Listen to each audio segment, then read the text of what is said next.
মশাই, ও বাঘ মশাই, একবারটি বাইরে আসুন না, টুনির আজ বিচার চাই। এ কি শুনি, সাত সকালে টুনি? হ্যালো, পেন নাম হই বাঘ মশাই, আমার কিন্তু বিচার চাই, তাই এলাম আপনার কাছে। তাই বুঝি? তা কি বিচার চাই? বেগুন বনে আবার সেই দুষ্টু বিড়াল এলো নাকি? সে আর নতুন কি, সেই দুষ্টু বিড়ালিনী তো সব সময় সুযোগ খুঁজে বেড়াচ্ছে আমার ছানাপোনাগুলোকে বাগে পেতে। তবে আমি ওকে কিছু কম যাই নাকি, বুদ্ধি করে নাকানি চোবানি খাওয়াই ওকে। সে তো জানি রে, টুনটুনির বুদ্ধির কোনো জবাব নেই। তাহলে নালিশ কিসের? আমার বাছারা এখন বেশ বড়ই হয়েছে, একবারে উড়ে উড়ে তাল গাছের মাথায় যায়, কিন্তু এবার তো ওদের পড়াশোনা শেখানো দরকার। ওরে বাবা, আমাকে মাফ কর রে টুনি, আমি নিজেই গো মূর্খ। আমি আবার পড়াবো কি তোর ছানাপনাদের? আহা, আপনি পড়াবেন কেন? পড়াবে তো শিয়াল পণ্ডিত।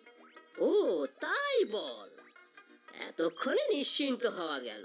তবে আমার ভাগ্নে শিয়ালও তো আমার মতোই, সে আবার পণ্ডিত হলো কবে? আছেন, এক মহা পণ্ডিত শিয়াল আছেন, তবে থাকেন ওই পূব দিকের জঙ্গলে, তার কাছে গিয়েছিলাম আমি। বাহ, তা কি বললেন ওই শিয়াল পণ্ডিত মশাই? সে পণ্ডিত মশাই তো আমার কথা হেসেই উড়িয়ে দিলেন, টুনটুনির ছানাপোনাকে সে নাকি পড়াতে পারবে না, জঙ্গলের বড় বড় জীবজন্তুর ছানাদের পড়ায় সে। আপনি এর বিচার করুন বাঘ মশাই। এ তো ভারী কঠিন ব্যাপার, এত বড় পণ্ডিতের বিচার আমি করি কিভাবে? যদি ফস করে কিছু পড়াশুনোর কথা জিজ্ঞেস করে ফেলে? সে আমি জানি না, আমার বিচার চাই। আমি এখন যাই, বাচ্চারা একা আছে বাসায়, আবার যদি সেই বিড়ালটা চলে আসে, আমি কাল আবার আসবো কিন্তু। যা, এতে এক নতুন সমস্যা। শিয়াল পণ্ডিত তো নিশ্চয়ই ভারী বিদ্বান, আমার তো লজ্জা শেষ থাকবে না। চল চল, আবার ওই তাল গাছের মাথায় উড়ে যাই। মা রে, মা বলেছে না, ফিরে আসা না পর্যন্ত আমরা যেন বাসা থেকে না বের হই। যাবো আর আসবো, কেউ কিচ্ছু জানতেই পারবে না, তুই যাবি তো চল। না না, আমি যাব না, মা জানতে পারলে খুব বকবে। ইস, কি ভিতরে তুই। আমি দেখ এক্ষুনি যাচ্ছি ওই তাল গাছের মাথায়। খুব দুষ্টু ভাইটা আমার, অত দূর উড়ে আবার ঠিকঠাক আসতে পারবে তো? সর্বনাশ, ওই তো দুষ্টু বিড়ালটা এদিকেই আসছে, নিশ্চয়ই কোনো কুমতলব আছে। মাও নেই, ভাইটা তাড়াতাড়ি ফিরে আসলেই হয়।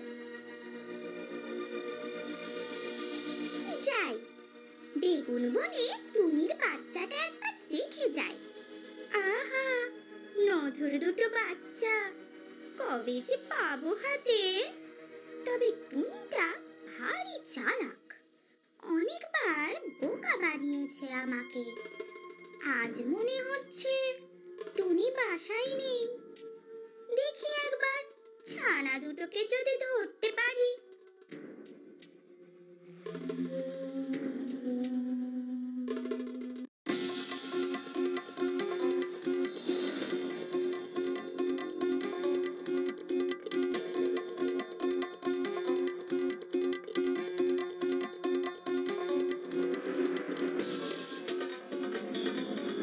খুব দুষ্টু হয়েছিস কিন্তু তোরা।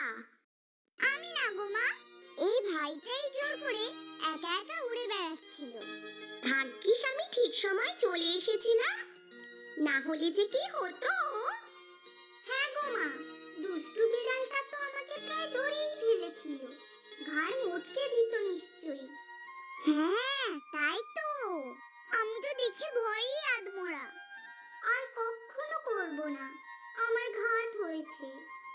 আচ্ছা শোন বাছারা, তোরা এখন বড় হচ্ছিস তো, এখন অনেক কিছুই শিখতে হবে।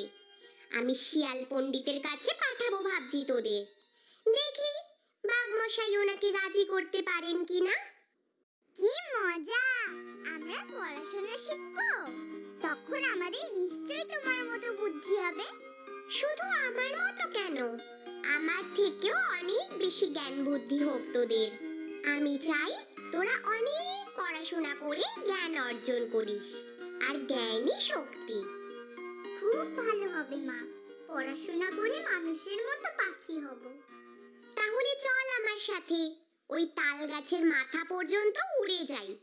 আগে তো পাখির মতো পাখি হওয়ার পাঠ নেওয়া যাক।